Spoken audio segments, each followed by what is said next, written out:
Il y a quelques semaines, Ilia Topuria nous disait ceci. So my mindset always was the same, exactly the same as I have right now. I'm like, if someone did it, I also can do it. And if no one did it, I can be the first one to do it.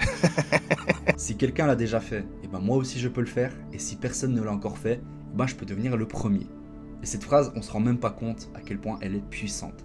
Tout le monde l'a oublié après le podcast avec Joe Rogan. Mais rendez-vous juste compte du fait que chaque activité et chaque chose qui existe sur Terre, il y a eu un être humain qui l'a fait en premier. Et personne ne l'avait fait avant lui. Les livres qu'on a autour de nous, il y a quelqu'un un jour qui a écrit pour la première fois un texte. Les lampes qui ont été créées, il y a quelqu'un qui a créé pour la première fois une lampe. C'était le premier à le créer, personne ne l'avait fait auparavant. Il y a encore plein de choses sur Terre qui n'ont pas été faites, qui vont être créées avec le temps bien évidemment. Mais la phrase prononcée par Ilia Topuria, elle peut être appliquée à tous les degrés. C'est pas forcément tu dois être la personne à inventer quelque chose sur Terre qui va servir pour toutes les prochaines générations. Ou bien tu dois forcément devenir le champion du monde du 100 mètres aux Jeux Olympiques ou devenir le détenteur du record mondial. C'est pas forcément non plus à ce niveau-là. Tu peux t'imposer différents niveaux et différents paliers, surtout pour le début. Par exemple, j'aimerais être la première personne de ma famille à être indépendant financièrement. Ça, par exemple, c'est un de mes objectifs à moi. Ça n'a pas encore été réalisé par qui que ce soit de ma famille, pas à ce que je le sache en tout cas, hein. Peut-être qu'ils le font mais en scred et que je suis le seul à ne pas savoir, mais c'est pas parce que ça n'a pas encore été réalisé que ce n'est pas réalisable. Et si ça a déjà été réalisé, ça veut dire que tu peux le faire toi aussi. Moi par exemple qui ai un corps franchement de merde, hein. J'ai pas d'épaule, là peut-être vous le voyez, je suis en train de transpirer comme un gros porc, aussi parce qu'il fait chaud, extrêmement chaud même et que c'est canicule certes, mais aussi parce que je suis un gros porc. Mais je ne suis pas le seul sur Terre et il y a déjà énormément de personnes qui ont retourné leur situation et qui se sont transformées en monstres physiques. Par exemple, j'aimerais devenir une des premières personnes de ma ville à vivre des réseaux sociaux, à vivre de mes projets, à développer un business qui servira à énormément de personnes sur Terre. Et ça, c'est pour toutes les personnes qui pensent que leurs rêves sont démesurés et qui pensent que leurs rêves ne sont pas légitimes parce que vous voyez trop grand. C'est pas parce que tu vois trop grand que c'est irréalisable. Pour vous donner un petit peu de contexte autour de Ilia Topuria, c'était un mec qui a grandi en Espagne. En Espagne, il était arrivé à l'âge de 15 ans, il parlait pas un mot, il avait que fait de la lutte dans sa vie. Maintenant, il a genre 27 ou 28 ans.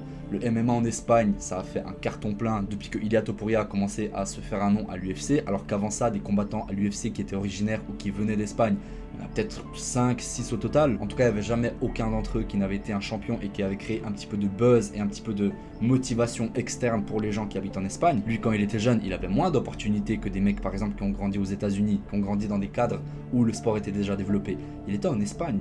Il y a 10-15 ans, personne ne connaissait le MMA en Espagne selon lui. Mais c'est pas parce que personne ne connaissait et que c'était un sport très, pas on va dire sous-coté, mais pas assez mis en valeur et pas assez apprécié, que ce n'est pas possible de devenir un monstre là-bas et de devenir un double champion à 2 catégories de poids différentes. C'est ce qu'a fait justement Ilia Topuria. Il a pris la ceinture avec une catégorie, il est monté d'une catégorie de poids qui est de je crois 6 ou 7 kilos de plus, et il est devenu aussi champion, il a pris la ceinture là-bas. Crois en toi mec, crois en toi, et ce que tu penses est irréalisable.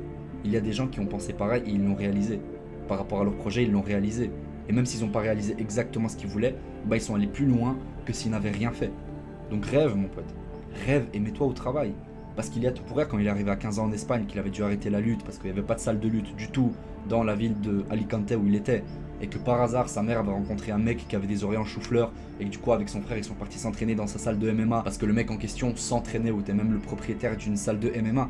Ils sont arrivés là-bas, regardez maintenant à quel point il met des patates. Il avait jamais mis de patates dans sa vie. Les gars, il a commencé ça à 15-16 ans, vraiment le MMA polyvalent. Avant ça, il avait que fait de la lutte. Son sol, il est excellent. Mais son striking, les gars, vous avez vu à quel point il met des coups forts. Vous avez vu comment il a sorti, comment il a éliminé, comment il a fait dormir littéralement Charles Oliveira au premier round. Il a fait quelque chose de très compliqué. Et c'est pas parce que toi, tu es dans des situations compliquées que tu n'arriveras pas à t'en sortir. Et un jour, si tu en doutes, repense à cette vidéo et repense à Ilia Topuria. Je tenais à vous partager cette petite vidéo, cette petite pensée que j'ai eue parce que le podcast m'avait beaucoup marqué, cette phrase m'a surtout beaucoup marqué. Moi qui ai aussi un petit peu des projets extravagants, c'est des choses que pas forcément les gens autour de moi se visualisent pour eux ou que les gens dans ma famille ou dans mon entourage on va dire ont déjà fait. Mais je sais qu'il y a des gens quelque part sur Terre qui l'ont déjà fait. Et je sais qu'il y a des gens dans un cercle personnel un petit peu plus lointain quand même, qui l'ont déjà fait à la manière que moi j'aimerais aussi le faire. C'est pas français mais on s'est compris. Et comme j'ai dit avant, même si tu ne réalises pas exactement ce que tu aimerais faire comme tu aimerais le faire, peut-être que tu dévieras ta route et que tu tomberas sur quelque chose d'encore meilleur pour toi, et au pire des cas, tu auras mieux avancé que si tu n'avais rien fait. Bien évidemment, mes vidéos format YouTube, format cam, où je parle seulement, il n'y a pas trop d'images ou quoi que ce soit, sont aussi à retrouver sur Spotify. Des fois il y aura des épisodes longs, des fois il y aura des épisodes courts.